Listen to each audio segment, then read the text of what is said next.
Hi, I'm Steve Rappaport, Knowledge Solutions Director for the Advertising Research Foundation and author of Listen First, Turning Social Media Conversations into Business Advantage.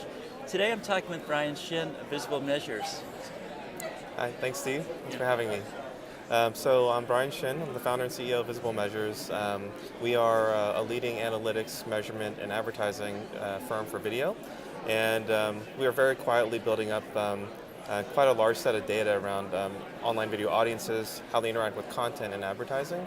And we are also the analytics platform for many of the largest video sites on the web, ranging from guys like ESPN to MSN, Fox, Warner Brothers, Daily Motion, College Humor, and hundreds of others. And we also utilize this data for the benefit of advertisers so they can understand how to maximize their ROI on ad campaigns and video. Right. So Brian, as an established but still new player, a lot of people aren't familiar with your company. One of the things that I'm not really that familiar with is social video data. Yes. And what is it? Yeah, I think What is first, it and why is it important? I think first it's good to maybe talk about what social video is just in general. Absolutely. Social video to us is really where you have the ability to combine the storytelling, sight, sound, and motion capabilities of video advertising with the ability for people to share, interact, and have a conversation about the content. And so I think YouTube is probably the best example of a place where you can engage with social video. But social video advertising, as it pertains to advertising, really we think represents the biggest trend happening in the advertising world today, where the lines between content and advertising are becoming increasingly blurred, and you see more and more consumers being in control of the brand dialogue, and the brand no longer really being the brand more like being involved in the conversation as opposed to directing the conversation. And so social video to us really is the combination of video advertising with social media. Right. Now, Brian, yours is an analytics company. So one of the ways that companies can listen, I say there are three ways. One is you can listen to conversations, you can listen to behavior, and you can listen to emotions.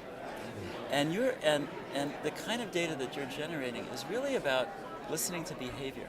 So what are the kinds of consumer insights that you or a client company can develop through listening to the sharing patterns and tying it to the content? Right. Well, I think the really interesting thing about social video just in general is the fact that a consumer has the opportunity to become an advocate for your brand in a way that's actually built into the ad medium. So like if you think about it, like there are really no other types of ad media where consumers can share and talk about the advertising. Like you don't really talk about display ads, banner ads, or text ads or things like that. And I think with video, it's pretty amazing. People, consumers really vote with their mice, and so when someone really likes something, they can take the time to tweet it, share it on Facebook, post it, send it to their friends via email, etc. Or they can actually go so far as to actually take the content, take it down to their site, perhaps remix it, mash it up, etc., and then actually repost it as original content that they've now created. So that's been happening increasingly. You see, like for example, with the LeBron campaign. I don't know if you saw that with the one where he's kind of saying with the voiceover, like, "What should I do? Should I go and hide? Should I retire?"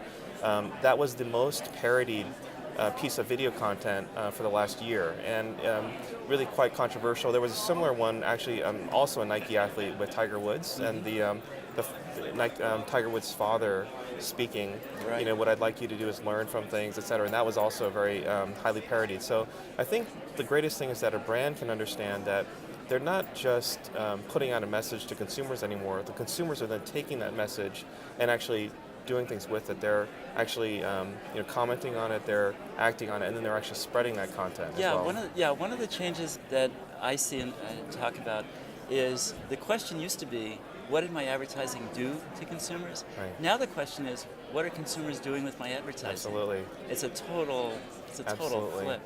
But you just a minute ago you talked about retweeting and liking and these other actions that some people consider endorsements, right? Sharing and such.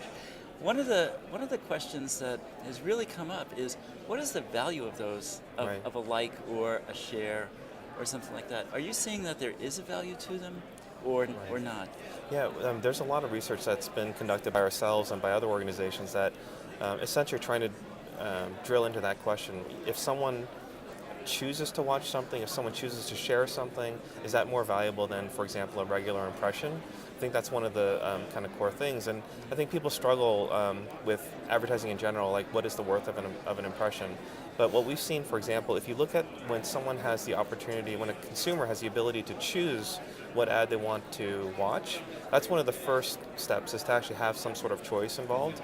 When you have choice, we're seeing that research by the Pool, and which is a Viveki initiative, indicates that when people choose to watch content, recall, brand lift, etc., is 400 to 600% higher than if they are forced to watch something. So that's the first thing.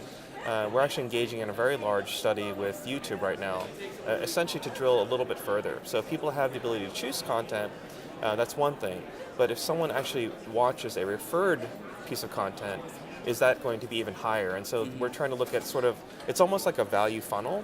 Right. People being forced to watch content, people choosing to watch content, people sharing content, and then people actually copying and reposting content. Is there incremental benefit and recall to the brand? And we obviously think there is, but proving it is something that we're working on now. Yeah. So do you think, is an implication of that brands will be developing more of their own content? Yes, we see that as actually one of the biggest trends in the industry. If you think about the early days of television, brand advertisers would actually take a radio ad and they would have a voice actor read it on television. That's before they really understood how to take advantage of the medium. We're seeing something very similar in online video, where people are repurposing 30-second television spots and putting them online, which is fine, and that's quite a good thing. A lot of the spend is going there, but the most successful brands are the ones who are actually taking content and taking advertisements and turning them into content made for the web, made for sharing, made for discussion, made for snackability. And so you see brands like Old Spice, Nike. You see brands like Evian Babies and T-Mobile Dance, etc. These are really becoming like entertainment, and the most successful brands are thinking of the web as being a choice-based platform for spreading entertainment. So this is really a change in paradigm and a change in mental model, and some people, myself included, think it's long overdue. So you're really beginning to see now that there's a chink in the wall, and that yeah. Absolutely. I mean, we think that everything is actually, the whole shift in media is actually driven by the fact that consumers are now in control. Before, it was always appointment-driven consumption of media, where broadcast and the pre-existing form of advertising is one based upon borrowed engagement, where if you're watching a TV show and there are millions of others watching that same show, I as an advertiser would love to kind of piggyback the fact that you're interested in that show. But with online media, now the consumer, especially with social video, is being able to consume whatever they want to watch.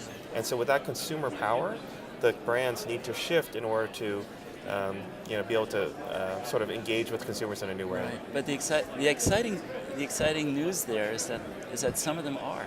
Yes, absolutely. Yeah, because really designing ads to be shareable, to be social, to be remixed, and all of that is a sea change. Right. Yeah, it's very exciting. It's interesting because we also published this thing called the Viral Ad Chart with Ad Age Magazine, and some people might say, well, only the most edgy brands would be able to create something that effectively goes viral.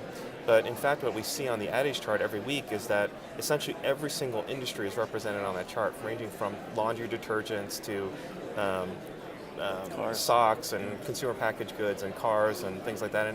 And what they're doing is that they're learning a lot of things from the most exciting brands. They're learning lessons from industry categories such as film trailer marketing, as well as video game trailer marketing, and really the key is that they're creating content that's entertaining and engaging, as opposed to advertising. Yeah.